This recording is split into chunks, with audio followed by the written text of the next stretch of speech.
रिद्धि और सिद्धि लेकर नाचते गाते आओ, रूप ओमकार तुम्हारा हमें भी दर्श दिखाओ, रूप ओमकार तुम्हारा हमें भी दर्श दिखाओ। हमारे घर आंगन में सुखों के फूल खिलाओ, सदा जो संग विराजे माता लक्ष्मी को लाओ, सदा जो संग विराजे माता लक्ष्मी को लाओ। प्रथम पूज्य भगवान को हमने, प्रथम पूज्य भगवान हमारे देवों के सरताज, करो तुम दया मेरे गणराज, करो तुम दया मेरे गणराज, करो तुम दया मेरे गणराज। हाथ जोड़ कर करूं मैं विनती, हाथ जोड़ कर करूं मैं विनती, राखो मेरी राज, करो तुम दया मेरे गणराज, करो तुम दया मेरे गणराज।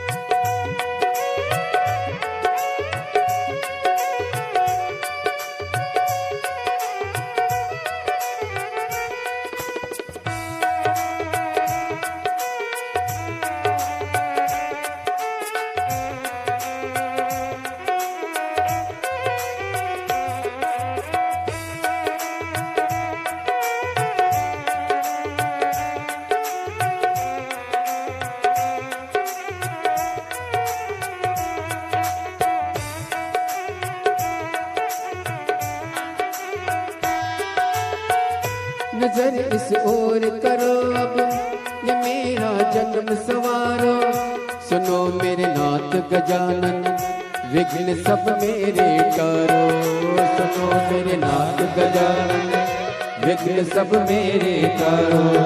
जहाँ हो तेरा बसेरा वहाँ हो सुख के उजाले, तुम्हें हो मंगल मूरत अमंगल हरने वाले, तुम्हें हो मंगल मूरत अमंगल हरने वाले। तेरे द्वारे आज पुकारो, तेरे द्वारे आज पुकारो, सुनो मेरी आवाज, करो तुम दया मेरे गणराज, करो तुम दया मेरे गणराज, करो तुम दया मेरे गणराज। बोली गणेश भगवान की जय जय श्री राधे। सभी भक्तों को हर हर महादेव साधा जैसे कृष्णा श्री शिवाय नमस्तुभ्यम। 5 दिवसीय सुंदर श्री शिव महापुराण की अलौकिक दिव्य कथा हम सभी पूज्य गुरुदेव के सानिध्य में श्रवण कर रहे हैं।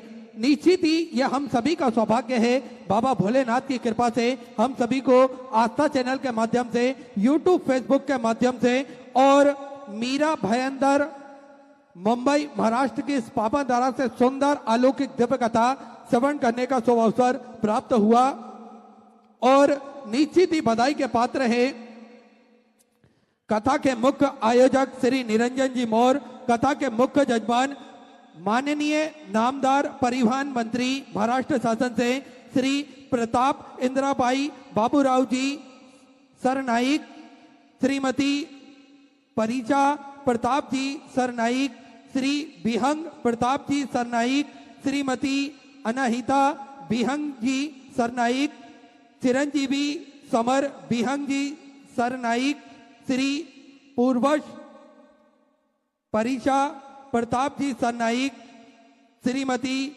कश्मीरा पूर्वज जी सरनाईक, चिरंजीवी रियाज पूर्वज जी सरनाईक, चिरंजीवी विराज पूर्वज जी सरनाईक, मीरा भयंदर मुंबई से कथा के मुख्य जजमान का पदभार ग्रहण कर न केवल अपने जीवन को कृतार्थ करा अपितु समूचे जन समुदाय के लिए यह सुंदर कथा का आयोजन रखकर सभी भक्तों को कृतार्थ करा, आनंद में करा। एक बार जोरदार ताली बजाकर स्वागत करें आदरणीय मंत्री जी के लिए जिन्होंने यह सुंदर कथा का आयोजन रखकर सभी भक्तों को कृतार्थ करा, आनंद में करा। और देखिए जीव पर जब तक बाबा भोलेनाथ की कृपा ना हो तब तक इस पृथ्वी पर, इस दुनिया में, इस संसार में कोई भी कार्य संभव नहीं हो सकता। हम चाहे जितना प्रयत्न कर लें, चाहे जितना प्रयास कर लें, लेकिन होगा वही जो मेरे प्रभु की मर्जी हो, जो मेरे प्रभु की इच्छा हो, उनकी मर्जी के बिगैर एक पत्ता भी नहीं हिल सकता। और हम सभी ने देखा है कि इस प्रकार से पूज्य गुरुदेव ने हम सभी को नित्य नई नूतन कथाएं श्रवण कराई हैं और अपने शास्त्रों में जो लिखा है अपने धर्म के बारे में, उनका सभी का हम सभी को बड़ा ही सुंदर वर्णन करके पूज्य गुरुदेव ने बताया है, बड़ी ही सरलता के साथ में, बड़ी ही सहजता के साथ में। और हम सभी ने देखा है कि इस प्रकार से आज भक्तों ने कथा श्रवण करी है और कथा के माध्यम से जो भक्तों में जन जागृति, भक्तों के हृदय में जागृत हुई है, ये हम सभी मुंबई मीरा बहन्दर महाराष्ट्र की इस पावन धरा पर देख सकते हैं। देखिए, इस मुंबई नगरी को माया नगरी भी कहा जाता है, जिसमें व्यक्ति के पास में समय नहीं है। हर व्यक्ति अपने काम में इतना व्यस्त है कि उसके पास में समय नहीं है अपने जीवन जीने के लिए भी। लेकिन उस मुंबई जैसे शहर में भी हम सभी ने देखा है किस प्रकार से लाखों की संख्या में भक्त यहां पधार कर कथा अमृत का लाभ ले रहे हैं और अपने जीवन को कृतार्थ में कर रहे हैं, आनंद में कर रहे हैं। तो निश्चित ही ये हम सभी के लिए एक बड़ी बात है, क्योंकि यहाँ व्यक्ति के पास में एक जगह जाने से दूसरी जगह जाने तक के लिए लगभग 3 से 4 घंटे का समय चाहिए और वही उतना ही समय कथा में पहुंचने के पहले और उतना ही समय वहां से जाने में चाहिए। लगभग पूरा दिन व्यक्ति का सफर में निकल जाता है, लेकिन उस व्यस्तम भरे जीवन में भी भक्त लाखों की संख्या में आ रहे हैं। तो निश्चित ही ये मेरे भोलेनाथ की कृपा है, ये उनकी महिमा है और ये शिव महापुराण की कथा का पुण्य प्रताप हम सभी को देखने को मिल रहा है, जो पूज्य गुरुदेव ने हम सभी को बड़े ही सहज और सरल शब्दों में श्रवण कराकर हम सभी को बताया है कि किस प्रकार से मेरे कुबेर भंडारी की कृपा, मेरे कुबेर भंडारी की महिमा जो सदा सभी जीव पर विद्यमान होती है और सदा उसका आशीर्वाद हम सभी भक्तों को प्राप्त होता है। देखिए, पूज्य गुरुदेव ने सेवा के अनेकों कार्य हम सभी को ज्ञात है, किस प्रकार से सामाजिक कार्य हो, सेवा के कार्य हो या फिर लोगों के हित में कार्य हो, पूज्य गुरुदेव ने हमेशा बढ़ चढ़कर कार्य करा है और हमेशा बढ़ चढ़कर भाग लिया है। देखिए, बड़ी ही दूर दृष्टि से पूज्य गुरुदेव विचार करते हैं, बड़ी ही दूर दृष्टि से पूज्य गुरुदेव सोचते हैं और हमेशा शास्त्रों में इसका क्या वर्णन करा गया है, शास्त्रों में इससे क्या लाभ प्राप्त होगा, वही बातें, वही जानकारी हम सभी को पूज्य गुरुदेव हमेशा उन जानकारियों से अवगत कराते हैं और हमेशा ऐसा प्रयास करते हैं कि स्वयं तो वो कार्य करें, साथ में हम सभी को भी प्रेरणा देते हैं कि हम सब उस कार्य से जुड़े, सेवा के कार्य से जुड़े, जिससे हम सभी को उसका पुण्य फल प्राप्त हो सके। देखिए, पूज्य गुरुदेव ने एक संकल्प और लिया है, जिसमें हरित शिवरात्रि, महाशिवरात्रि के रूप में, ग्रीन शिवरात्रि के रूप में पूज्य गुरुदेव ने मनाने का निर्णय लिया है, जिसमें हर व्यक्ति को, जितने भी घर के सदस्य हैं, सभी को एक वृक्ष लगाना है। घर में जितने भी सदस्य हैं सभी को एक वृक्ष लगाना है, जिससे हमारी प्रकृति और ज्यादा निखरे और प्रकृति से जो लाभ हमें प्राप्त होते हैं उसका पुण्य फल भी हमें प्राप्त हो सके। तो पूज्य गुरुदेव ने जो संकल्प लिया है, बड़ा ही सुंदर संकल्प है। ये लोगों के हित में, जनहित में ये कार्य होगा। और देखिए, पूज्य गुरुदेव ने जो भी कार्य करे हैं वे हमेशा सभी को जोड़कर, सभी से मिलकर, सभी को साथ लेकर कार्य करे हैं। तो हम सभी को मिलना है, जुड़ना है। और पूज्य गुरुदेव ने जो ग्रीन शिवरात्रि मनाने का जो संकल्प लिया है, उसमें हम सभी को, प्रत्येक घर के सदस्य, एक सदस्य को, हर सदस्य को एक वृक्ष लगाना है, जिससे हमारा ग्रीन शिवरात्रि का ये संकल्प पूज्य गुरुदेव के सानिध्य में चले और हम सभी सुंदर वृक्षों का रोपण कर सके। देखिए, वृक्षों को बचाना ये हमारी संस्कृति भी है और वृक्षों से जो लाभ हमें प्राप्त होता है हम सभी को एक छोटी सी लघु कथा के माध्यम से जानना चाहिए। प्राचीन काल की बात है, एक गांव में वर्षों से सूखा और रोग से पीड़ित वो गांव था। लोग पूजा पाठ तो करते थे लेकिन वे प्रकृति से उनका संबंध टूट चुका था, प्रकृति से उनका कोई नाता नहीं बचा था। गांव के बाहर एक पीपल का वृक्ष था जिसे लोग केवल छाया के लिए ही जानते थे, उसका सम्मान नहीं करते थे। देखिए, एक दिन उस गांव में एक पहुंचे हुए संत पहुंचे। सभी गांव के लोग संत के पास गए और अपने सूखे के बारे में और जो रोग गांव में चल रहा था उस रोगों के बारे में संत को बताया। तो संत ने सभी की बात बड़े ही आराम से धैर्यता पूर्वक सुनी और इसके बाद में संत ने जवाब दिया कि यहाँ वृक्ष रोता है, वहां देवता मौन हो जाते हैं। अर्थात संत ने लोगों से कहा कि वृक्ष केवल एक लकड़ी नहीं है, यह जीवित तपस्वी है। जो वृक्ष को सींचता है वह अपने भाग्य को सींचता है। अर्थात हम सभी को वृक्ष अवश्य लगाना चाहिए जिससे रोग भी दूर होंगे और जिससे वर्षा भी अधिक होगी और इसका लाभ हमें प्राप्त होगा। देखिए, वृक्षों के अंदर बेलपत्र के वृक्ष में स्वयं माता पार्वती के साथ में मेरे महादेव विराजते हैं। पीपल के वृक्ष में स्वयं विष्णु जी का वास होता है। बरगद के वृक्ष में ब्रह्मा जी का वास होता है और नीम के वृक्ष में धन्वंतरी का वास होता है। तो हम सभी को वृक्ष अवश्य लगाना चाहिए। फिर गांव के सभी लोग एकजुट हुए और सभी लोगों ने मिलकर वृक्षों की सेवा प्रारंभ करी। कैसी सेवा? वृक्षों को प्रतिदिन जल चढ़ाना, वृक्षों को दीपक पूजन आरती करना और नए और अधिक वृक्ष लगाना।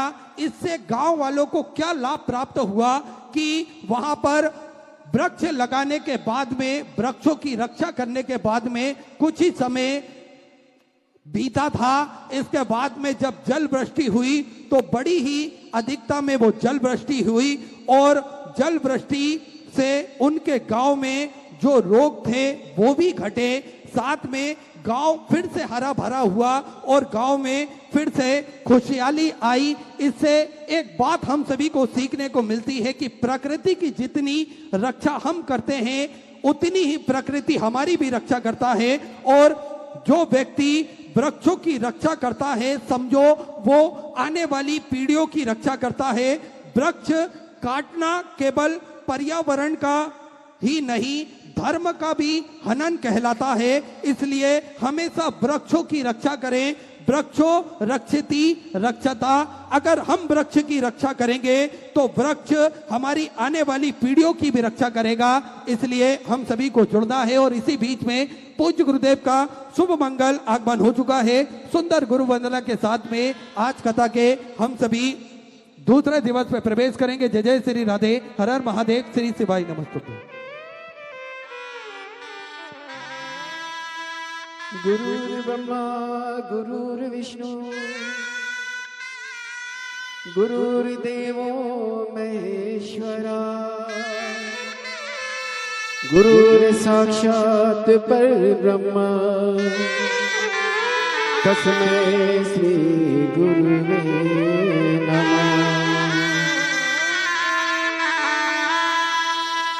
गुरुजी मोरी लागी लगन मत तोड़ना, सतगुरु मेरी लागी लगन मत तोड़ना।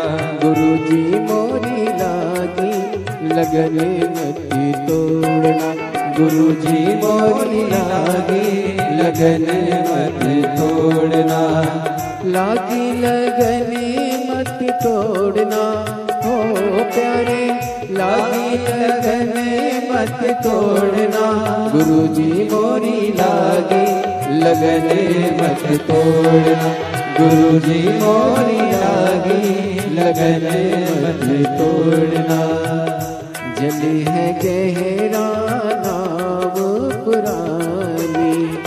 जल है गहरा नाव पुरानी, बीच भंवर मत छोड़ना ओ प्यारे, बीच भंवर मत छोड़ना, गुरुजी मोरी लागी लगन मत तोड़ना, गुरुजी मोरी लागी लगन मत तोड़ना।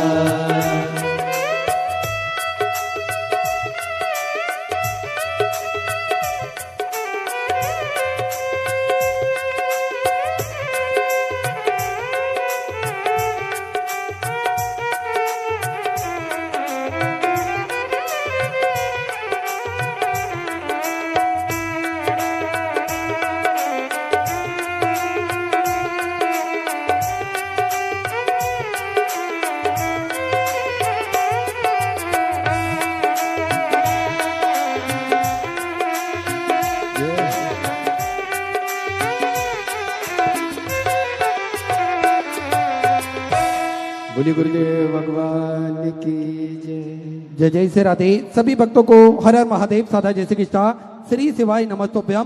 पूज्य गुरुदेव का आगमन हो चुका है। गुरुदेव व्यासपीठ पर मंचासीन हो चुके हैं। आप सबकी तरफ से व्यासपीठ को नमन करते हुए, हम सबके प्रिय, हम सबके लाडले ठाकुर कल्लू जी महाराज के चरणों में नमन करते हुए, परम सत्य, परम आदरणीय, विश्व विख्यात पूज्य गुरुदेव के पावन चरणों को नमन करते हुए और आप सभी शिव भक्तों के चरणों में नमन करते हुए सुंदर आज कथा के दूसरे दिवस में हम सभी प्रवेश।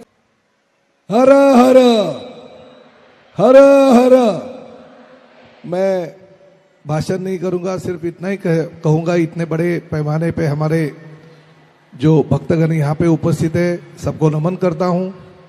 मैं फिर एक बार करता हूँ कि नियोजन में अगर कुछ कमियां होगी तो जरूर आप मुझे माफ कर दीजिए। और साथ ही में मैं वही सभी हमारे शिव सैनिक तथा हमारे जो स्वयं सेवक है उन सभी को बहुत बहुत धन्यवाद देता हूं कि उनके माध्यम से ये कार्यक्रम में यशस्वी कर रहा हूं। हमारे जो भी स्वयं सेवक है उनको हमारे निरंजन गौर जी ने कहा है कि 5वें यानी अंतिम दिन ये आगे की जो जगह है वो जगह में उनको गुरु जी के सामने आरती करने का मौका मिलेगा, ताकि 5 दिन जो मेहनत सभी हमारे स्वयं सेवक कर रहे हैं उसका उनको आनंद मिलेगा।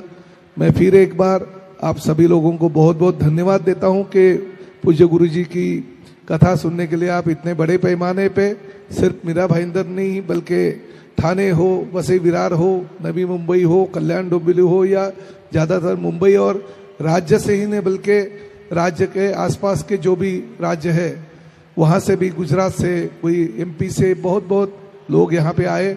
हमारे ओर से अगर कुछ गलतियां हो तो आप जरूर हमें माफ कर दीजिए, मगर हमारे स्वयं सेवक और हमारे जो पुलिस कर्मी है उनको भी सहयोग दीजिए। इतना मैं आप सभी लोगों को विनती करता हूं और फिर एक बार आप सभी लोगों को धन्यवाद देता हूं। हर हर हर हर हर हर ओम नमः शिवाय। धन्यवाद आदरणीय मंत्री जी, बड़ा ही सुंदर उद्बोधन हम सभी ने श्रवण करा। एक बार जोरदार ताली बजाकर स्वागत करें। बड़ी ही सहज और सरलता आदरणीय मंत्री जी में विराजमान हैं और बड़ी ही सहजता के साथ में वो सारे कार्य करते हैं। आप सभी को ज्ञात है किस प्रकार से पूज्य गुरुदेव हम सभी को नित्य नई नूतन कथाएं श्रवण कराते हैं और कथाओं के माध्यम से न केवल हम सभी को पूज्य गुरुदेव भगवान भोलेनाथ से जोड़ते हैं, अपितु हम सभी को जीवन जीने का एक लक्ष्य हम सभी को पूज्य गुरुदेव बताते हैं। और देखिए आज हम सभी ने देखा है कि महाशिवरात्रि पर जो पूज्य गुरुदेव ने संकल्प लिया है वृक्ष लगाने का, उसमें भी अगर संदेश है तो वो जनहित के लिए ही है।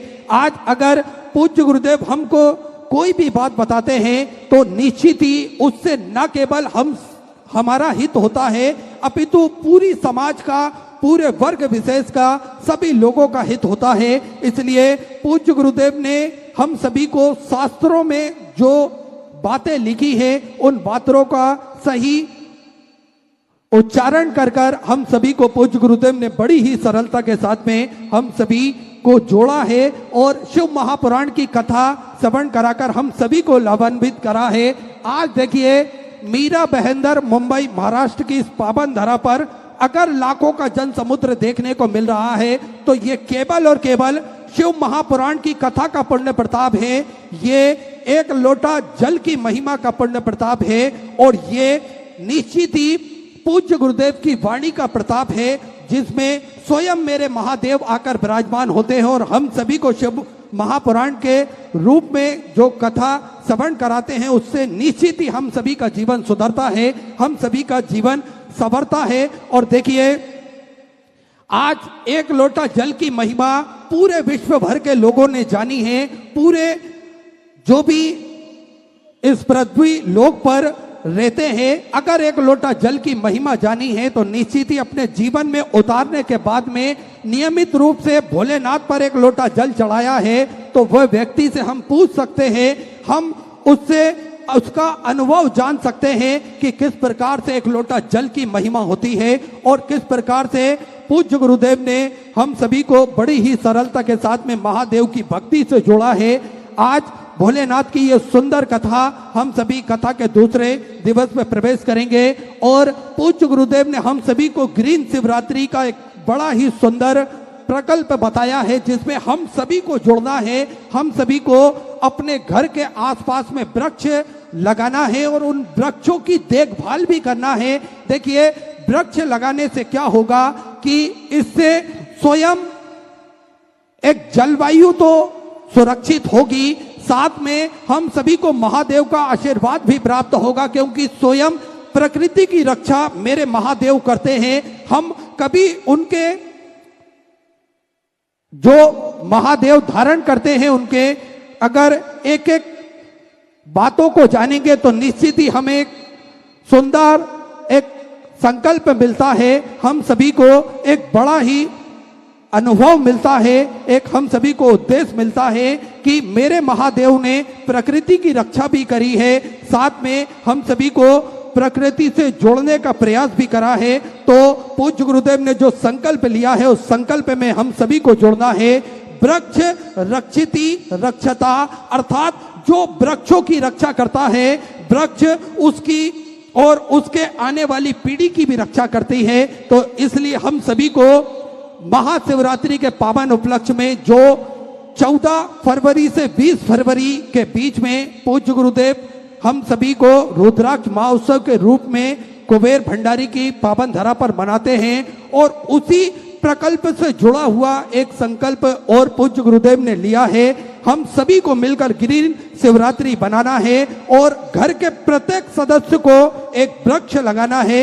उन वृक्षों से निश्चित ही हमारा पर्यावरण शुद्ध होगा और जो आवश्यकता है उस आवश्यकता में पूर्ति होगी। अभी दुनिया में देखा जाए तो लगभग 1 लाख करोड़ से अधिक वृक्ष लगाने की आवश्यकता है और धरती को संतुलन में लाने के लिए हम सभी को 1 ट्रिलियन 1 लाख से 1 लाख करोड़ से अधिक पेड़ हम सभी को लगाना पड़ेंगे, तब जाकर ये प्रकृति ये धरती संतुलन में आएगी। और भारत का वन क्षेत्र लगभग 24% है, जबकि आदर्श लक्ष्य जो कहता है लगभग 33% ये वन क्षेत्र होना चाहिए। भारत में लगभग 25 से 30 अरब नए पेड़ लगाने की आवश्यकता है, जिससे जलवायु संतुलित बना रहे और वर्षा नियमित रूप से हो सके और गर्मी और प्रदूषण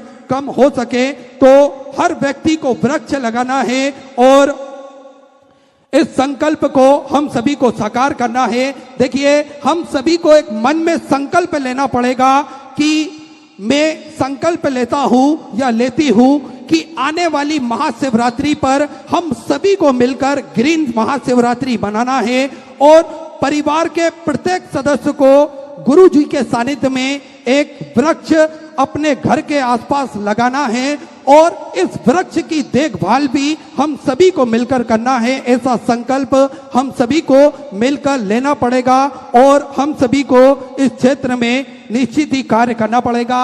और आप सभी को ज्ञात है सेवा के क्षेत्र में पूज्य गुरुदेव ने हमेशा बढ़ चढ़ कार्य कार्य करा है, जिसमें चाहे भोजन भंडारे की व्यवस्था हो या फिर स्वास्थ्य संबंधी सेवाएं हो या फिर अन्य बच्चों की फीस जमा करने की व्यवस्थाएं हो, सब क्षेत्र में पूज्य गुरुदेव ने बढ़ चढ़कर कार्य करा है, जिसमें विश्व की सबसे बड़ी और भव्य भोजनशालाओं में से एक कुबेर भंडारी की भोजनशाला, जो कि नियमित रूप से सुचारू रूप से चलती है, जिसमें लाखों सैकड़ों हजारों भक्त भोजन भंडारे का आनंद लेकर अपने जीवन को कृतार्थ करते हैं, आनंद में करते हैं। देखिए, प्रत्येक दिन कुबेर भंडारी की पावन धरा पर लाखों सैकड़ों हजारों भक्त भोजन भंडारा ग्रहण करते हैं।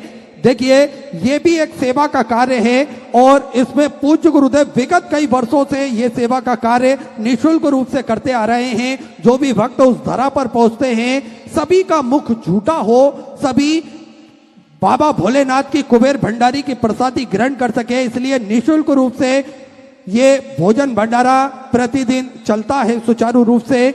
और साथ में आप सभी को ज्ञात है कि ये भोजन पूर्णता शुद्धता के साथ में आरओ के पानी से स्टीम द्वारा, भाप द्वारा ये भोजन बनाया जाता है, जिसमें भक्त भोजन भंडारे का आनंद ग्रहण करते हैं। स्वास्थ्य संबंधी सेवाओं में पूज्य गुरुदेव ने हमेशा बढ़ चढ़ कर कार्य करा है, जिसमें निःशुल्क रूप से दवाई गोली भी वितरण पूज्य गुरुदेव के सानिध्य में करी जाती है और समय समय अनुसार स्वास्थ्य शिविर भी लगाए जाते हैं। और ज्यादा समय ना लेते हुए आइए हम सभी व्यासपीठ की शरण में चलते हैं। पूज्य गुरुदेव के सानिध्य में हम सभी आज सुंदर कथा के दूसरे दिवस में प्रवेश करेंगे। जो भी भक्त सेवा के कार्यों से जोड़ना चाहते हैं, वे टीवी स्क्रीन पर श्री मिथिलेश सेवा समिति के 2 account number, axis bank account, central bank of India का चल रहा है। दोनों में से किसी भी अकाउंट में अपनी स्वराशि जमा कर अपना नाम व्हाट्सएप पर भेज सकते हैं। आइए सीधे व्यासपीठ की शरण में चलते हैं। पूज्य गुरुदेव के सानिध्य में हम सभी आज सुंदर दूसरे दिवस की कथा श्रवण करेंगे। जय जय श्री राधे, हर हर महादेव, श्री शिवाय नमस्तुभ्यं।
काशी विश्वनाथ भगवान की, गोरा महाराज की, श्री गणेश जी महाराज की, सरस्वती माता की, गणपति सरकार की, अमरेश्वर महादेव की, महाकालेश्वर भगवान की, ओंकारेश्वर भगवान की, सिद्धिविनायक गणेश जी महाराज की, संत सद्गुरुदेव की माता की,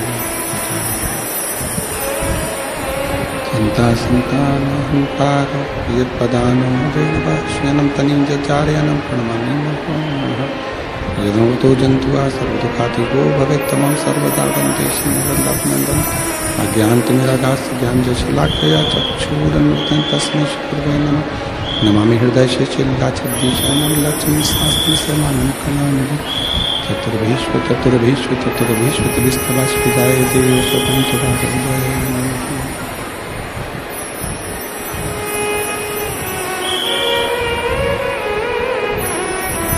बोलो विश्वनाथ भगवान की।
विश्वनाथ भगवान की, महाकालेश्वर भगवान की, ओंकारेश्वर भगवान की, कुबेरेश्वर महादेव की।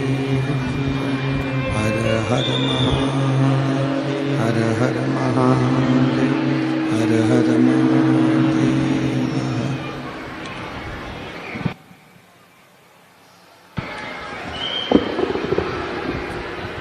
काशी विश्वनाथ ओगरदानी त्रिकालदर्शी कैलाशी अविनाशी भगवान शिव, जिनकी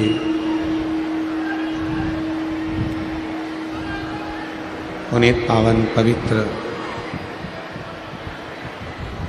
शिव महापुराण की कथा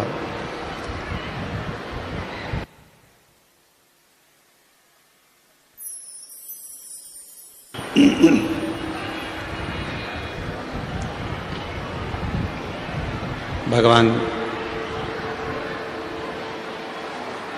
देवाधिदेव महादेव की यह पवित्र पावन शिव महापुराण की कथा भगवान शिव की कृपा से, करुणा से, उनकी उदारता से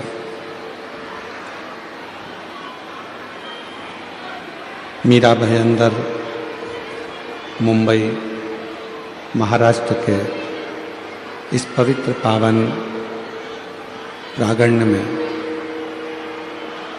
भगवान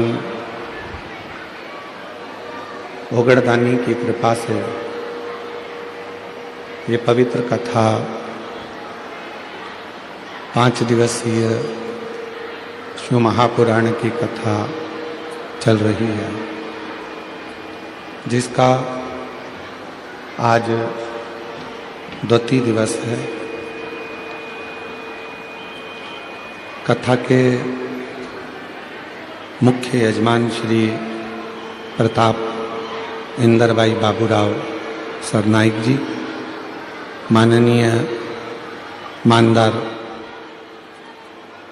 परिवहन मंत्री मध्य प्रदेश महाराष्ट्र शासन श्रीमती परिषा प्रताप सरनाइक जी, एक बार जोरदार ताली बजाकर यजमान परिवार के लिए साधुवाद। श्री विहंग प्रताप सरनाइक जी, श्रीमती अनाहिता विहंग सरनाइक जी, चिरंजीवी समर विरंग सरनाइक जी, श्री पूर्वेश प्रताप सरनाइक जी, श्रीमती कश्मीरा पूर्वेश सरनाइक जी, चिरंजीवी रियांश पूर्वेश सरनाइक जी, चिरंजीवी विरांश पूर्वेश सरनाइक जी, मीरा भयंदर मुंबई महाराष्ट्र। एक बार सभी यजमान परिवार के लिए जोरदार ताली बजाकर स्वागत, वंदन, अभिनंदन। शिव कृपा से डीले कम करो। भगवान शिव की करुणा, उनकी उदारता, उनकी दया, जो ये पवित्र पावन शिव महापुराण की कथा मुंबई में मीरा भयंदर में चल रही है, जिसका आज 2 दिवस यहाँ चल रहा है।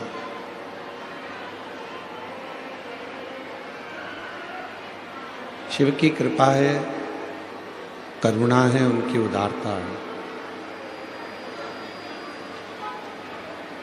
जो आप और हमको सबको ये पवित्र पावन शिव महापुराण की कथा श्रवण करने का सौभाग्य प्राप्त हुआ।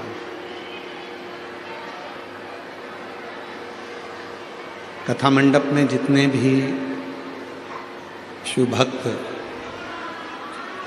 मंडप के अंदर और मंडप के बाहर बैठे हैं, डीले कम करो, बाहर की आवाज पूरी आ रही है, चोंगों की, बक्से चालू करो, बक्से बढ़ाओ। मंडप में विराजमान सभी श्रोता भाई बहन जो इस पवित्र पावन शिव महापुराण की कथा का लाभ ले रहे हैं,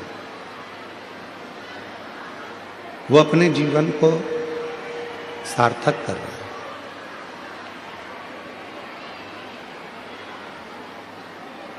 बड़ी मुश्किल से मुंबई की पवित्र धरा पर ये शिव महापुराण की कथा आप लोगों को मिली है, बहुत मुश्किल से।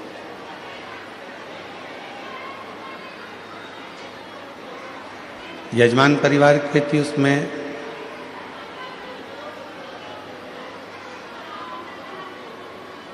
उन पर तो बड़ी कृपा हुई है,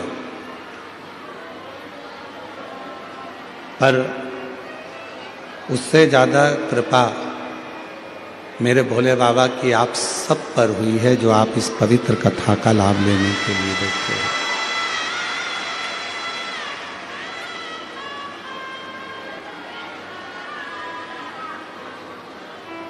अब इस कथा में से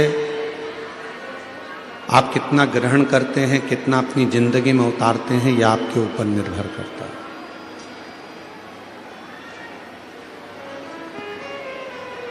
व्यर्थ की बातों में समय अगर निकाल दिया तो आप लोग जो अपना खर्चा कर कर आए हो, 100-500 रुपये ऑटो के, गाड़ी के, धक्के खाकर भीड़ में आप इतनी दूर पहुँचे हो, आपका वो रुपया व्यर्थ नहीं जाना चाहिए।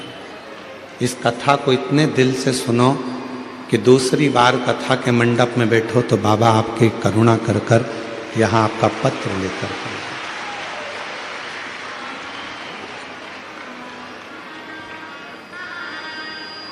और मैंने तेरे ही भरोसे बाबा, तेरे ही भरोसे हवा विच उड़ती जावांगी, बाबा डोर गतो छड़ी नाम कटी जावांगी।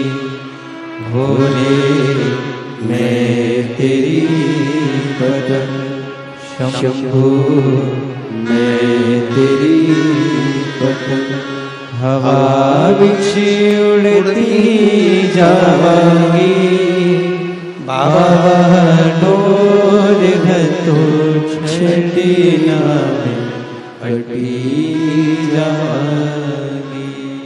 जब तक शिव की कृपा न हो, शंकर की करुणा न हो, तब तक कोई व्यक्ति की सामर्थ्यता नहीं हो सकती कि वो शिव की कथा में या शंकर के शिवालय तक पहुंच जाए। ये उसकी कृपा हुई है, इसलिए आप सब लाखों की संख्या में इस मीरा भयंदर की पवित्र धरा पर बैठकर शिव महापुराण की कथा का लाभ ले रहे हैं। ये उसकी कृपा है।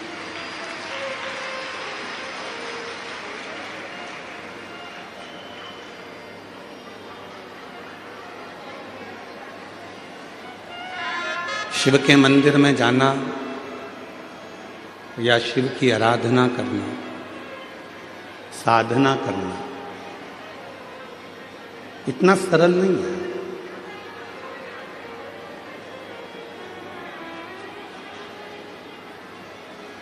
कहते हैं कि जब हम एक लोटा जल लेकर भगवान शंकर के मंदिर में पहुंचते हैं,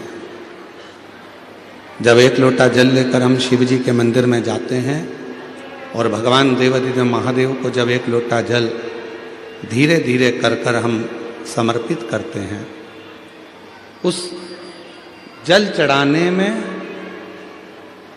जल समर्पित करने में हमारी कई वर्षों की साधना पूर्ण हो जाती है।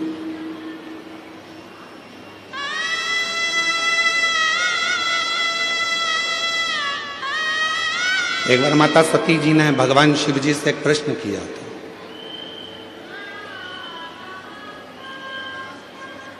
मां सती ने भगवान शंकर से प्रश्न किया कि बाबा मुझे एक बात बताइए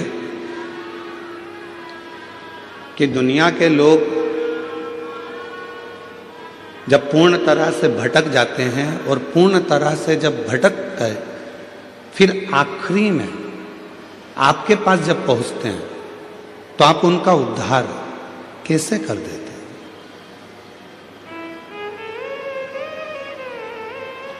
बहुत भटका, दुनिया के ठोकर खाई, दुनिया के धक्के खाए, बहुत दुनिया की चौखट पर हाथ पैर जोड़कर आया, तब जाकर आपके पास पहुंचा, तब पहुंचा। आप उसका कल्याण कैसे कर देते हो? आप कैसे उसका उद्धार कर देते हो?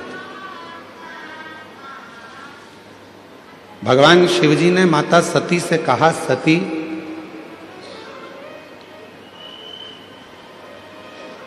3.5 करोड़ रोम छिद्र ये मनुष्य के शरीर में है और 21,600 श्वास मनुष्य के शरीर से प्रतिदिन निकलती है। रोज प्रतिदिन 21,600 श्वास इस शरीर से निकलती है। 3.5 करोड़ इस शरीर में रोम छिद्र हैं और ना जाने कौन सी श्वास आखिरी होती है, पता नहीं पड़ता। शिव कहते हैं जैसे डूबने वाला व्यक्ति को पानी एक मौका देता है, उछाल कर बाहर फेंक देता। जो नदी में डूबते हैं, कुएं में डूबते हैं, सरोवर में डूबते हैं, खड्डे में डूबते हैं, समुद्र में डूबते हैं, पानी में डूबते हैं, तो उनको जल एक मौका बाहर निकलने का देता है कि आप इस पानी से बाहर निकल जाओ।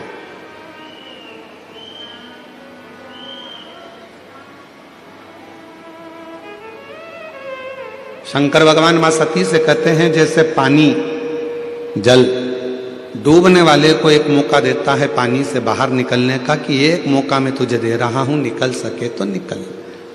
जिसको तैरना आता है वो एक मौका पाकर बाहर निकल जाता है, और जो तैरना नहीं जानता वो आखिरी में उसी पानी में डूबकर मर जाता है। उसी में डूब गया और उसी में वो मर गया। डूबा, मरा। जैसे शिव कह रहे हैं कि पानी में डूबने वाले को एक मौका दिया जाता है, पानी एक मौका देता है कि निकल कर बाहर हो जा। उसी तरह संसार सागर में जब मनुष्य चारों तरफ से घिर जाता है, शरीर बीमारी में घिर गया, परिवार में धन नहीं है, बच्चों की उन्नति नहीं हो रही है, पूरा परिवार दुखी है, तब परमात्मा भी एक मौका देता है कि एक बार सब दूर तू घूम कर देख लिया है, अब एक मौका पा और डूबने से पहले शिव की शरण में चले जा। यदि तूने चरण पकड़ लिए तो तू पार हो।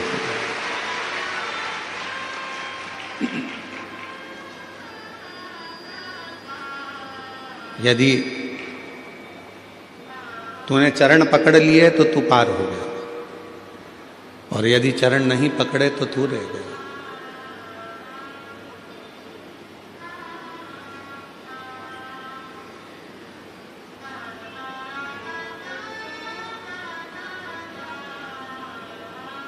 हम भारत में जन्मे हैं, इसलिए भारतीय नववर्ष मनाते हैं चैत्र के महीने में, गुड़ी पड़वा के दिन हमारे भारतीयों का नया वर्ष प्रारंभ होता है। फिर भी आज के बेटा बेटी जितने कैलेंडर से नया वर्ष मनाते हैं, 2025 जाएगा, 2026 आएगा।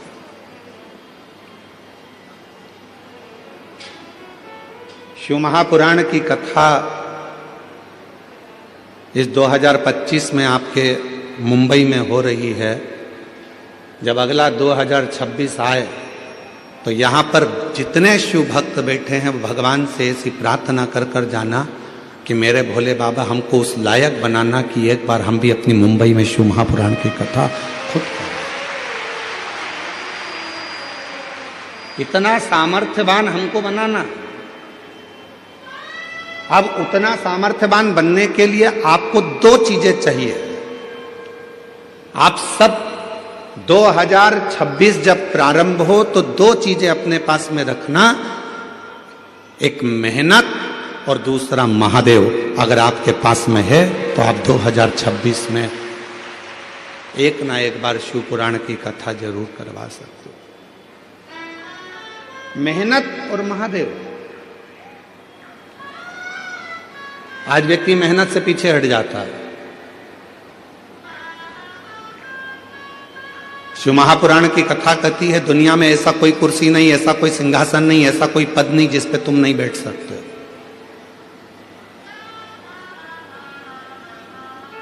ऐसी कोई कुर्सी नहीं बनी है, ऐसा कोई पद नहीं बना, ऐसा कोई सिंहासन नहीं बना जिस पे आप नहीं बैठ सकते। बस उस पे बैठने के लिए आपको दिन रात एक करना पड़ेगा, बहुत मेहनत करना पड़ेगी और साथ में महादेव को एक लोटा जल चढ़ाना पड़ेगा, तो वो कुर्सी आपके पास में आएगी, वो पद भी आए।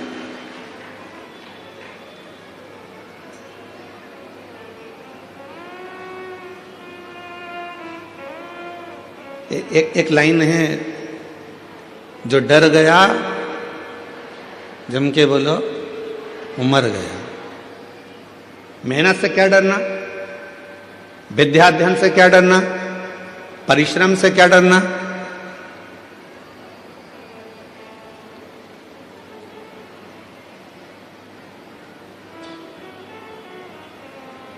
किसी ने कह दिया कि तू ये डॉक्टर की पढ़ाई नहीं कर सकता, तू नीट क्लियर नहीं कर सकता, तू आईएएस ऑफिसर नहीं बन सकता। जिसने कहा उसी दिन अपने मन में संकल्प कर लीजिए कि अब मैं नीट क्लियर कर रहूंगा, अब मैं सीए क्लियर कर रहूंगा, अब मैं आईएएस ऑफिसर बनकर रहूंगा। अब मुझे मेहनत को बढ़ाना है, 4 गुना करना है, परिश्रम करना है, रात दिन एक करना है और शिव जी को एक लोटा जल चढ़ाना है और बढ़ते चले जाना है। तो निश्चित है कि मैं अपनी उस मंजिल तक पहुंचूंगा।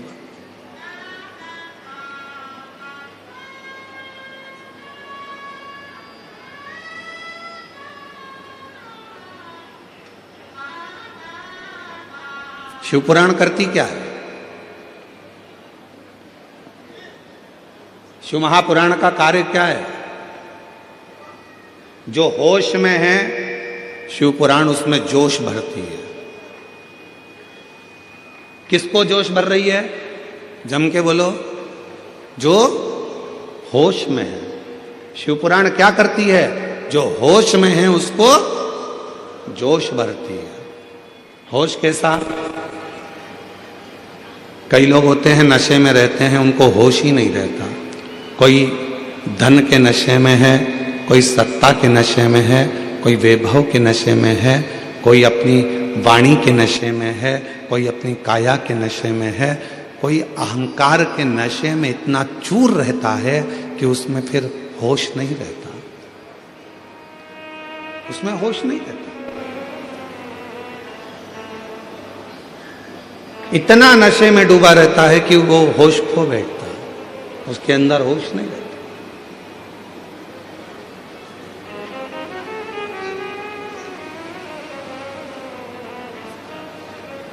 नशा केवल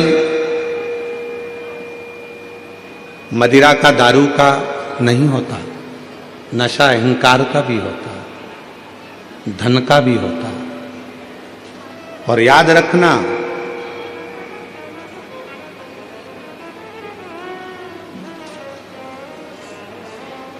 पानी में डूबोगे तो बचने के सार हैं,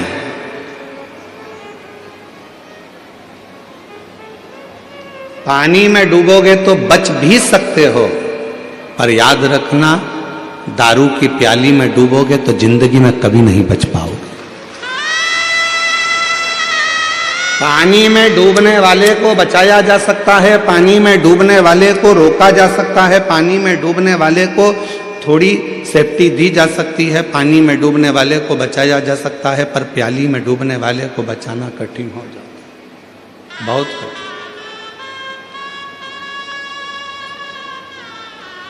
और उससे भी ज्यादा कठिन है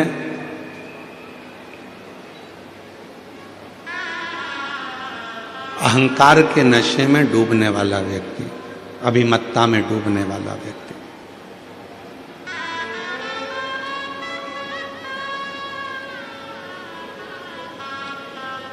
हमारे यहाँ तो कितनी सुंदर भाषा में कहा कि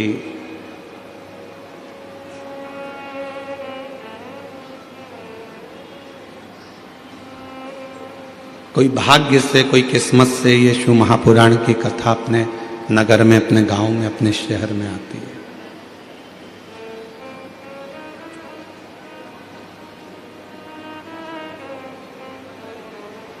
दौलत को पाके तुम कभी अभिमान ना करो, दौलत को पाके तुम कभी अभिमान ना करो, दौलत को पाके तुम कभी अभिमान ना करो, माटी में मिल जाती है दौलत कभी कभी, माटी में मिल ही जाती है दौलत कभी कभी, होती है अपने मुंबई में शिव पुराण कभी कभी, होती है अपने मुंबई में शिव पुराण कभी कभी, बेटे को पाके तुम कभी अभिमान ना करो, बेटों को पाके तुम कभी अभिमान ना करो, बन जाते हैं पड़ोसी बेटा कभी कभी, बन जाते हैं पड़ोसी बेटा कभी कभी, होती है अपने मुंबई में शिव पुराण कभी कभी, और बेटी को पाके तुम कभी अभिमान ना करो, बेटी को पाके तुम कभी अभिमान ना करो, ले जाते हैं जमाई भी बेटी कभी कभी, ले जाते हैं जमाई भी बेटी कभी कभी। अब आगे की लाइन आप बोलो, होती है अपने मुंबई में शिव पुराण कभी कभी, ये बड़ी मुश्किल से मिलती है। पानी में डूबोगे बच जाओगे, प्याली में डूबोगे नहीं बच पाओगे। पर उससे भी बड़ा एक नशा और है, अपना अहंकार का नशा। वो अहंकार का नशा जिस दिन सिर पर चढ़ जाता है तो लंका के राजा रावण को नहीं छोड़ा तो तुमको भी छोड़ नहीं पाता है, याद रखो। इसलिए अभिमान से थोड़ा सा बचना, अहंकार से थोड़ा सा बचना, और ये अहंकार इतना ना बढ़ जाए कि जिंदगी हमारी बर्बाद कर दे। शिव को पहचानो। शिव महापुराण में दक्ष प्रजापति का चरित्र आता है। दक्ष प्रजापति बड़ी सभा में सब बैठे थे। उस सभा में, दक्ष प्रजापति की सभा में भगवान देव अधिदेव महादेव का आगमन हो रहा, शिव आ रहे हैं। और दक्ष प्रजापति की सभा में भगवान शिव का आगमन हो रहा है, शंकर।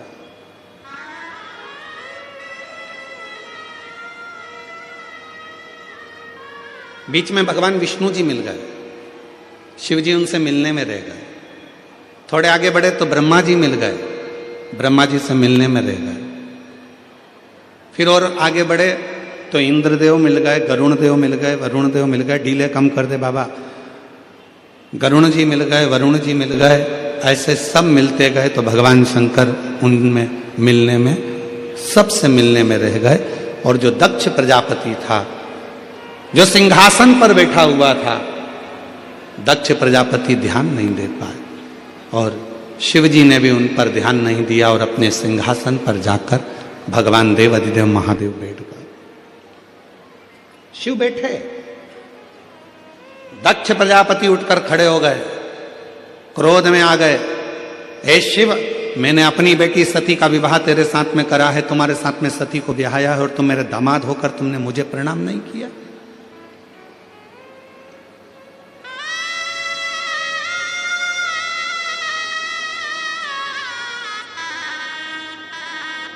ब्रह्मा जी खड़े हो गए। ब्रह्मा जी ने खड़े होकर दक्ष प्रजापति से कहा कि भगवान विष्णु, ब्रह्मा, इंद्र, गरुण, वरुण, 33 कोटि देवता तुम्हारी सभा में आए, सबने तुमको हाथ जोड़कर नमन किया। अगर शिवजी ने नहीं करा तो तुम्हें शांत रहना चाहिए, पर सिर के ऊपर तो अहम इतना भरा हुआ था कि सबने प्रणाम करा वो नहीं दिखा, पर शिव ने प्रणाम नहीं करा वो दिख गया। ये दुनिया की रीति है। आज के मेहमान और पहले के मेहमान में अंतर है। पहले के मेहमान को ले जाकर आधा गिलास पानी भी देते थे ना, तो पहले के मेहमान कहते थे बहुत बढ़िया भैया पानी पिला दिया तुमने। आधी कप चाय भी देते थे तो पहले के मेहमान कहते थे भैया बहुत अच्छा घर है, कम से कम चाय तो पिला दी। उन्होंने ये नहीं कहा कि आधा गिलास पानी था कि आधा कप चाय थी। आज का मेहमान ऐसा हो गया कि अगर उसको थोड़ा सा गिलास पानी का खाली होगा तो वो मुख से कह देगा आधा गिलास पानी खाली है। निवेदन है, खाली क्यों दिख रहा है? क्योंकि तुम्हारी बुद्धि खाली है। अगर बुद्धि में प्रेम भरा होता, भक्ति भरी होती, ज्ञान भरा होता तो वो गिलास खाली नहीं दिखता, जितना पानी आया वो भरा हुआ ही नजर आता। पर हमारी बुद्धि अज्ञानता से भरी, हमारी बुद्धि अज्ञानता से भरी है, हमारी बुद्धि अविवेकता से भरी है। हमारी बुद्धि में वो भक्ति, वो प्रेम, वो श्रद्धा, वो विश्वास सब समाप्त होते चले गया, इसलिए हमको उसमें कम नजर आता, कम दिखता।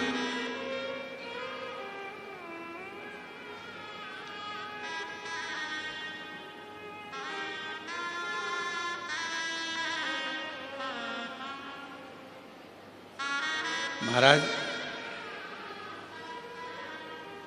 भगवान की इतनी कृपा है आज के समय में, उस भोलेनाथ को रोज का धन्यवाद दो तो कम है, रोज का धन्यवाद देना तो कम है। कोरोना महामारी आई थी, पूरा विश्व हिल गया था। तुम्हारे आसपास में भी ना जाने कितने जवान की जवान बेटा बेटी चले गए होंगे। अंदाजा लगाना, उसके बाद भी अगर तुम आज जिंदा बैठे हो, शिव पुराण की कथा सुन रहे हो, तो शिव जी को धन्यवाद देना कि तूने पूरे बगीचे के फूलों को तोड़ दिया पर मेरे जैसे कांटे को अपने पास में रख लिया। ये तेरी कृपा, ये तेरी उदारता, ये तेरी करुणा, ये तेरी दया है जो तूने हमको संभाल कर रखा। ये तो उखड़ तो अपन जब ही गए थे।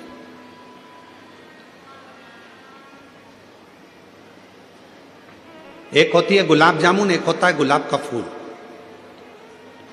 किस किस ने देखी है दोनों चीजें? हाथ उठाओ जल्दी से। सबने देखी है?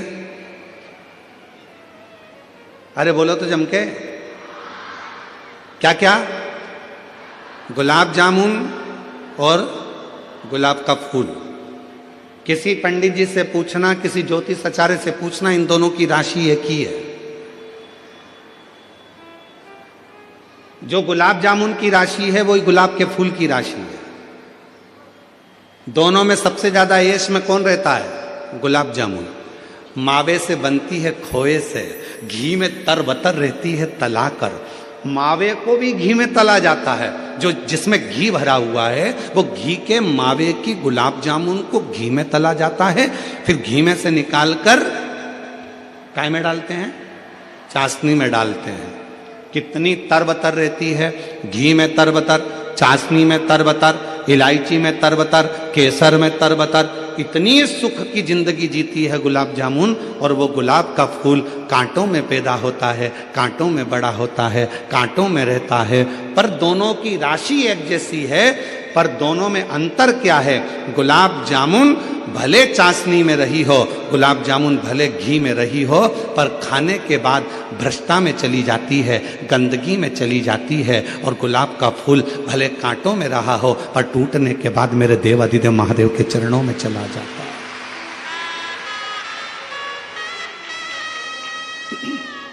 शिव के चरणों में, भगवान शंकर के चरणों में चला जाता है।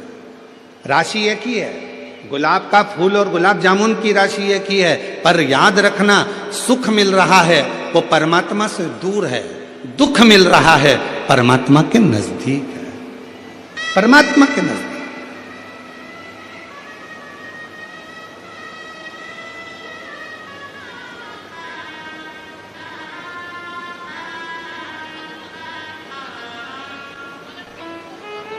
महाराज, कई लोग कहते हैं कि कथा में मंदिर तो गरीब लोग जाते हैं। कई लोग कह देते हैं, कहने वाले, ताना देने वाले, अपशब्द कहने वाले कह देते हैं गरीब लोग जाते हैं। तो फिर वो विचार करिएगा, अंबानी परिवार भी तो भगवान के मंदिर में जाकर, हर तीर्थ में जाकर खड़ा होता है। बिरला परिवार भी हर तीर्थ में खड़ा होता है। बड़े बड़े उद्योगपति भी भगवान की अविरल भक्ति में जाकर खड़े होते हैं। क्यों खड़े होते हैं? क्योंकि उनको मालूम है जो सुख धन में नहीं है, जो सुख गाड़ी में नहीं है, जो सुख बंगले में नहीं है, वो सुख परमात्मा की कथा में और भगवान के मंदिर में है, परमात्मा की शरणागति में। वो सुख कहीं नहीं मिल सकता। एसी के रूम में तो हमेशा ही रहते हो, अच्छी अच्छी गाड़ियों में तो हमेशा ही घूमते हो, दिल्ली के मुंबई के ट्रैफिक में तो हमेशा ही फंसते हो। मुंबई के ट्रैफिक में फंसोगे उसका कोई फल नहीं मिलना है, पर शिव महापुराण के ट्रैफिक में फंस गए तो उसमें भी तुम्हारा कल्याण निश्चित है। यह शिव पुराण का ट्रैफिक है। हो सकता है 1.5 घंटा 2 घंटा ट्रैफिक में जाम में तुम फंस जाओ, चिढ़ना मती, हताश मत होना। शंकर भगवान चाहता है, मेरे पास से जा रहा है, धीरे धीरे जाएगा। हो सकता है 3 महीना तो दूर, मैं आज की आज तेरी जिंदगी पलट कर रख दूं, दूसरा दिन तुझे क्या दे दूं, आज मैं तेरा जीवन पलट दूं, आज मैं कृपा कर दूं तुझ पर। क्यों चिंता करता है? तुम मेरे लिए चलकर आया है। शिव महापुराण की कथा कहती है, तुम किसी के घर में जाओगे तो कोई तुम्हारे घर में, बोलो बोलो बोलो, आएगा। तुम किसी की शादी में जाओगे तो कोई तुम्हारी शादी में आएगा। और सीधी सीधी बात है, तुमने अपने रिश्तेदार के यहाँ शादी में अपनी बहू को भेज दिया कि तू चली जा, तो तुम्हारे यहाँ भी अगर दुख आएगा तो भोलेनाथ भी कह देगा, यमराज तू चले जा, मैं क्या करूँगा, मैं क्यों जाऊं, तू जा। ये तो रिश्तेदारी वाली बात है। आपका संबंध कैसा है, आपका रिश्ता कैसा है, आपके नाते कैसे हैं, आपका संबंध किस भाव का है, ये आपके ऊपर निर्भर करता है।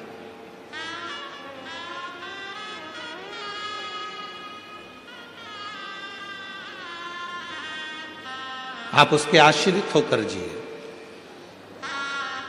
सती मैया कह रही है शिवजी से, आप इन संसार के लोगों को तार कैसे देते हो? शंकर भगवान ने कहा, सब दूर से हताश होकर जब वो मेरे पास में आता है तो मेरा हो जाता, मेरा। और कई ऐसे हैं जो मेरे पास आ भी नहीं पाते। दक्ष प्रजापति के भीतर अभिमत्ता इतनी भर गई थी कि दक्ष प्रजापति ब्रह्मा जी की बात को भी नहीं माने, विष्णु जी की भी बात को नहीं माने। आखिरी में दक्ष प्रजापति ने श्राप दे दिया भगवान भोलेनाथ को कि तुम मेरे दामाद होकर, जमाई होकर तुमने मुझे प्रणाम नहीं करा, मैं तुम्हें श्राप देता हूं कि तुम शमशान में निवास करोगे। कहां निवास करोगे? शमशान में। शंकर भगवान सिंहासन से उठ गए, नाचने लगे, बहुत आनंद में अपना डमरू बजाने लगे। तो भगवान विष्णु जी ने पूछा कि तुम्हें तुम्हारे ससुर ने श्राप दिया है शमशान में रहने का और तुम नाच रहे हो? शंकर भगवान बोले, मेरे ससुर जैसा दुनिया में कोई ससुर नहीं होगा। उसने मेरे लिए कितना अच्छा सोचा। उसको मालूम है आने वाले समय में लोग जगह जगह आक्रमण कर लेंगे, अतिक्रमण कर लेंगे, पर एक ही जगह रह जाएगी, शमशान, जहां दुनिया का कोई अतिक्रमण नहीं होगा। शिव जी को मुझे आज वो स्थान दिया है है, जहां कोई अतिक्रमण नहीं करता, किसी पर कोई उस पर कब्जा नहीं करता। दुनिया में बंगला बनाओगे तो लोग कब्जा कर लेंगे, मकान बनाओगे तो कब्जा कर लेंगे, फ्लैट बनाओगे तो कब्जा कर लेंगे, दुकान बनाओगे तो कब्जा कर लेंगे, होटला बनाओगे तो कब्जा कर लेंगे, पर शमशान में कोई कब्जा नहीं करता। जिस जगह पर मुर्दा जलता है उतनी जगह कोई कब्जा नहीं करता। सबको मालूम है एक दिन यहीं सज धज के आना है और आखिरी में शिव के हो जाना है, फिर कोई बचता कुछ नहीं। उसमें डरने वाली बात कौन सी है?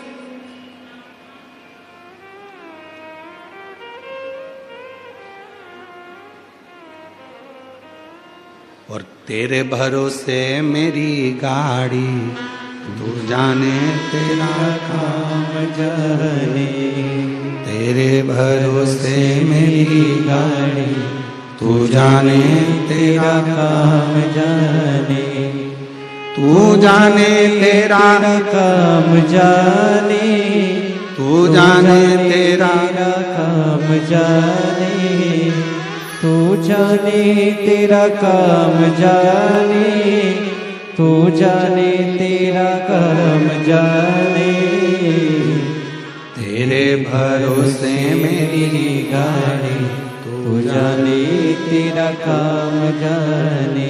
तेरे भरोसे में जी रहा हूं, कुछ भी नहीं है, कुछ भी नहीं। हम उस पे आश्रित हो जाएं।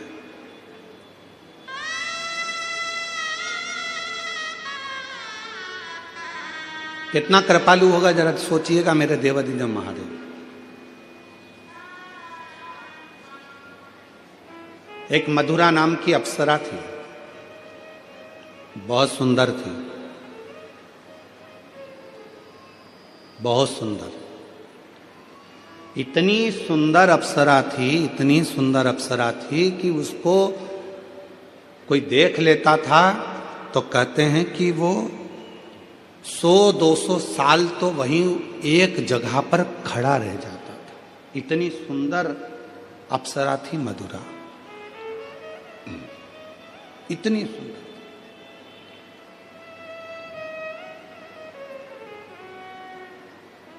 एक बार बाबा भोलेनाथ जी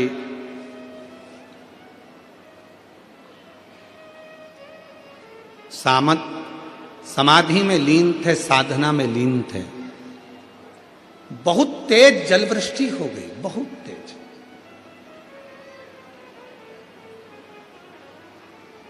इतना तेज जलवृष्टि हुई, इतनी तेज जलवृष्टि हुई, पूरा जल भगवान शंकर की साधना पर गिर रहा था, शिव पर गिर रहा था। शंकर भगवान बड़े सुंदर दिख रहे थे, बड़े सुंदर। कभी मौका लगे तो दर्शन करिया करो, कभी कभी ऐसा भी दर्शन करा करो जब शिवजी के शिवलिंग के ऊपर जो जलाधारी लगती है। करें आप लोगों ने दर्शन?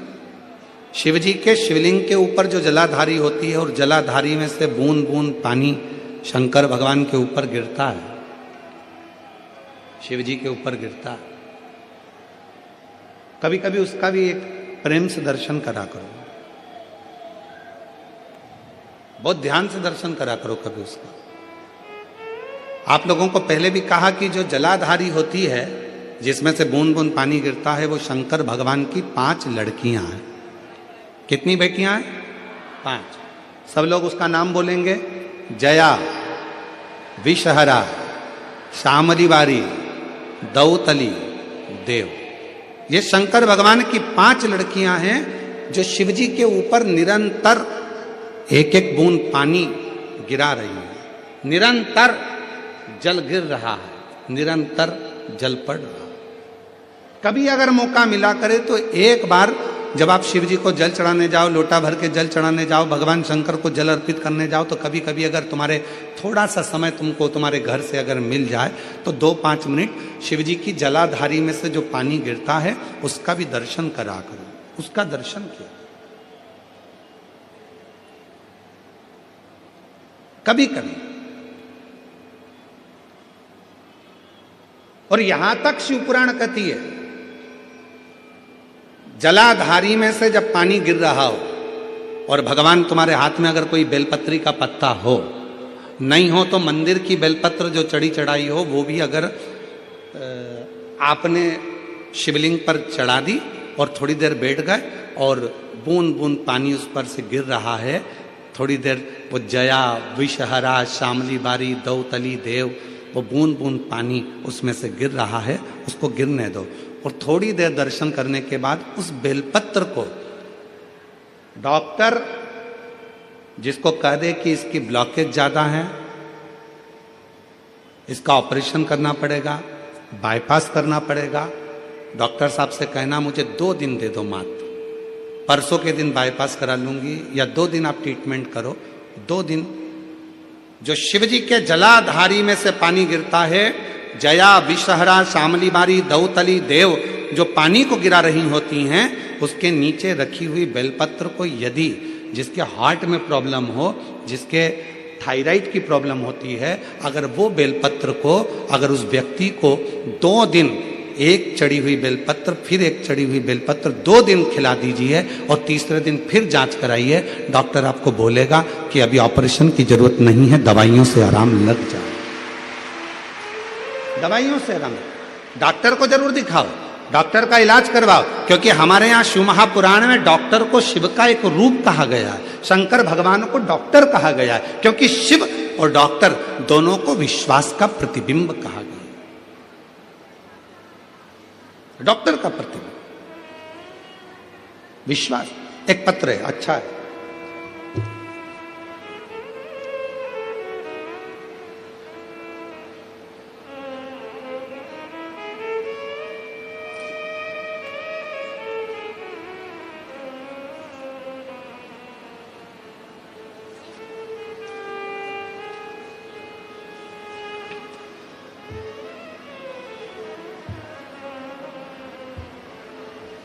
देखिए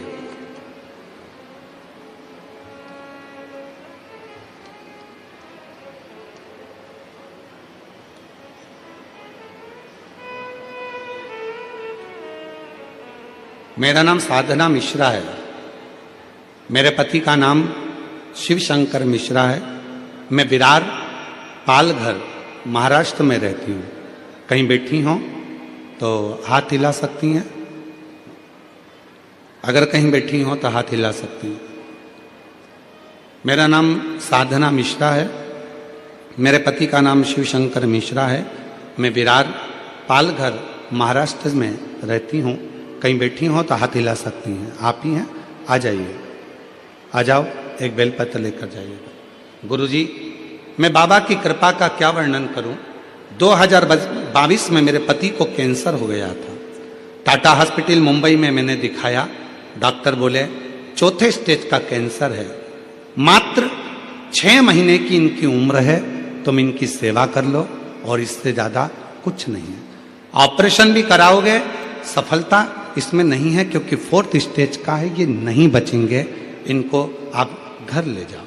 हमने डॉक्टर से कहा आप दवाइयां दीजिए, बाकी का शिवजी पर छोड़ दिया। गुरुदेव, एक रिश्तेदार ने कहा सियोर वाला बाबा कथा कहता है, वो वर्णन करता है कि शिव पर चढ़ी हुई बेलपत्र यदि खिलाई जाए, शंकर पर चढ़ा हुआ पानी पिलाया जाए और घर से 1 लोटा जल रोज ले जाकर चढ़ाया जाए तो उसका फल मिलता है। गुरुदेव, मैं तो जानती भी नहीं थी, किसी के कहने पर मैं सीहोर पहुंच गई। सीहोर में जाकर वहां कंकर शंकर की पूजा की है। गुरुदेव, सीहोर गए, वहां जाकर कंकर शंकर की पूजा किए, वहीं से एक रुद्राक्ष मांग कर लाए, वही गलाकर बाबा को चढ़ाते और वही जल अपने पति को पिलाते। एक बेलपत्र बाबा से मांग कर लाती और शिव जी की बेलपत्र अपने पति को खिला देती। आज डॉक्टर ने 2022 में गुरुदेव केवल 6 महीने दिए थे। आज मेरे बाबा की कृपा से उनको पूर्ण तरह से कैंसर में आराम मिल गया और बाबा की कृपा से वो ठीक हैं। ये शिव की कृपा है। गुरुदेव, एक बात और कहना चाहती हूँ। मेरा लड़का, गुरुदेव, मेरा लड़का नीट की तैयारी कर रहा था लेकिन निकल नहीं पा रहा था। तब मैं उसको सूरत में जब कथा हो रही थी वहां पंडाल में लेकर गई, क्योंकि मैंने सुना था पंडाल में बैठकर जो मांगा जाता है शिवजी 3 महीने के अंदर जरूर देते हैं। मैंने अपने लड़के से कहा तू मुझे मेरे साथ सूरत चल। मेरा लड़का सूरत गया। कथा के पंडाल में बहुत भीड़ थी। हम लोग एक कोने में जाकर बैठ गए, कथा सुनी। वहां की मिट्टी को मैंने अपने बेटे के मस्तक पर लगा दिया और कहा यहां प्रणाम कर कर चल, बाबा से बोल कर चल कि नीट क्लियर हो जाएगा, मैं पंडाल में कथा सुनूंगा। गुरुदेव, आज मैं बाबा को धन्यवाद देने के लिए आई हूं। मेरे लड़के ने सूरत से आने के बाद आपके कहने पर पढ़ाई को 4 गुना बढ़ाया, रात दिन एक कर दिया और बाबा की कृपा से वो नीट क्लियर कर लिया। आज मेरा लड़का नांदेड़ में MBBS की डॉक्टरी की पढ़ाई कर रहा है। मैं बाबा को यहाँ प्रणाम करने के लिए आया। ये शिव भक्ति, ये शिव की उपासना है, ये शिव की साधना है, ये शिव की कृपा है, ये करुणा है, ये दया है।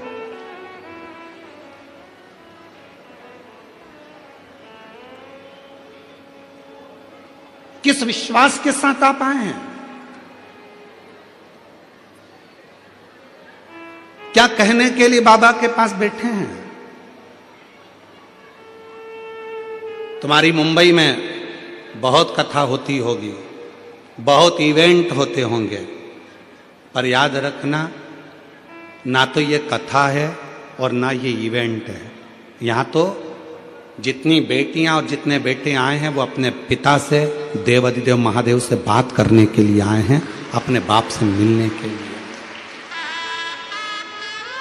वो अपने पिता से मिलने के लिए आए, अपने दिल का भाव कहने के लिए आए। ये इवेंट नहीं है, ये बाबा का घर है, ये बाबा का दर है। कहते हैं भूमि पर अगर एच लिखा होता है तो वह हेलीपैड कहलाता है, जहां हेलीकॉप्टर उतर जाता है। शिव महापुराण का जहां पंडाल लगता है, मेरा भोलेनाथ कैलाश पर से भ्रमण करता हुआ आता है और उस कथा के पंडाल में उतर जाता है।